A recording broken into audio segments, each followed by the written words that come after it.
مفتی خالد الازہری کے اصلاحی بیانات اور وظائف کے لیے مفتی صاحب کا یوٹیوب چینل سبسکرائب کریں۔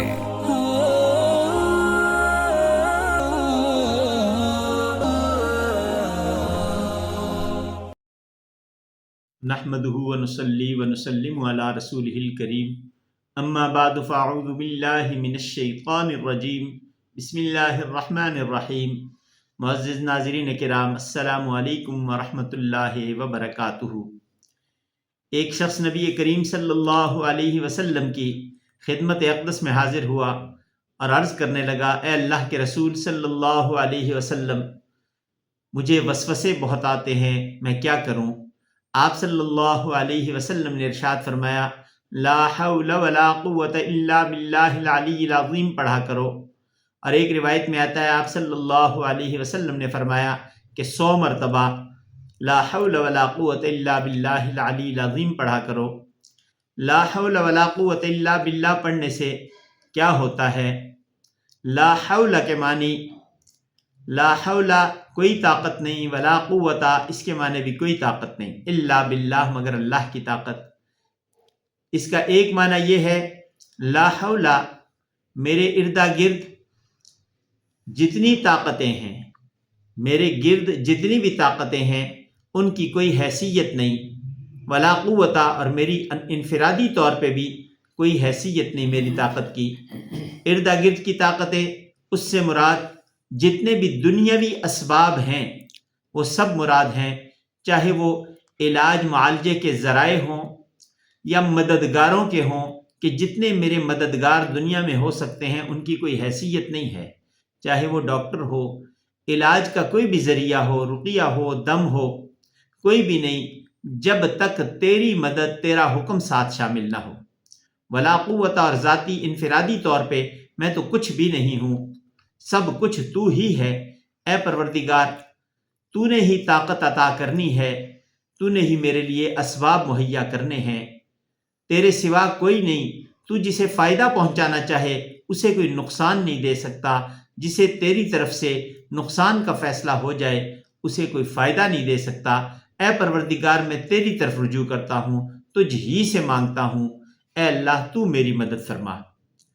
لا حول ولا قوت الا باللہ سوائے اللہ کے کوئی طاقت کسی کام کی نہیں۔ دنیاوی اسباب ہوں یا کوئی بھی اسباب ہوں جنہیں انسان طاقت کا ذریعہ سمجھتا ہے، جب اللہ تبارک و تعالیٰ کی طرف سے کوئی پریشانی آئے تو اسے کوئی نہیں روک سکتا، اور اگر اللہ کی طرف سے کوئی راحت آئے تو اسے بھی کوئی نہیں روک سکتا۔ دنیاوی اسباب کی مثال نمرود کو دیکھ لیں کہ اللہ نے اتنی بڑی بادشاہت اسے دی تھی، لیکن وہ ایمان سے خالی تھا، کافر تھا، اور نہ صرف کافر تھا بلکہ خدائی کا وہ دعوے دار تھا، اور خدائی بھی عام نہیں، وہ کہا کرتا تھا انا ربکم الاعلی، وہ بڑا والا خدا میں ہوں۔ لیکن جب اللہ کی طرف سے پکڑ آئی تو اللہ تبارک و تعالیٰ نے بتلا دیا، دکھلا دیا کہ دیکھو تم میرا کیا مقابلہ کرے گا، میں اپنی مخلوق میں سے ایک ادنا سی مخلوق، اور وہ ادنا مخلوق بھی کامل نہیں، ناقص ادنا مخلوق مچھر کو اللہ تبارک و تعالیٰ نے اس پہ مسلط کیا، اور مچھر بھی مکمل مچھر نہیں تھا بلکہ ٹانگ سے لنگڑا تھا۔ ایک لنگڑے مچھر کو اللہ نے نمرود پہ مسلط کر کے یہ بتلا دیا کہ طاقتیں تو ساری میری ہیں، میں اگر ڈھیل دیے چلا جاؤں تو اس کا یہ مطلب نہیں کہ میں مقابلہ نہیں کر رہا، بلکہ بات یہ ہے کہ میرا تمہارا مقابلہ بنتا ہی نہیں، میں خالق ہوں، تم مخلوق ہو، مخلوق ہو کہ تم میرا مقابلہ کیسے کر سکو گے؟ اگر میں پکڑنے پہ آ جاؤں تو میری پکڑ بڑی زبردست ہے۔ فرمایا ان بطش ربک لشدید، تیرے رب کی پکڑ بڑی زبردست ہوا کرتی ہے۔ جس طرح وہ رب بڑا ہے، جس طرح وہ رب عظیم ہے، اسی طریقے سے اس کی پکڑ بھی بڑی زبردست ہے، بڑی سخت ہے، اس سے کوئی چھڑا نہیں سکتا۔ تو اللہ تبارک و تعالیٰ نے نمرود کو پکڑا، مچھر اس پہ مسلط کیا، ناقص مچھر مسلط کیا، اور مسلط کر کے وہی نمرود جو لوگوں کو اپنے سامنے سجدے کروایا کرتا تھا، وہی نمرود انہی لوگوں سے جوتے اپنے اوپر پڑوانے لگا، خود حکم دیتا تھا میرے سر میں جوتے مارو، مجھے سکون ملتا ہے۔ تو اللہ تبارک و تعالیٰ جب کسی کو پکڑتے ہیں تو اللہ ذلیل کر کے پکڑتے ہیں۔ وہی بادشاہ جو سجدے کرواتا تھا اور وہی لوگ جو سجدے کرتے تھے، وہ سجدے کرنے والے اس کے حکم پہ اس کے سر میں جوتے ماریں، تو یہ اللہ تبارک و تعالیٰ کی پکڑ نہیں تو اور کیا ہے۔ اور پھر جب اللہ تباہ کرنے پہ آئے کسی کو تو کوئی بچا نہیں سکتا۔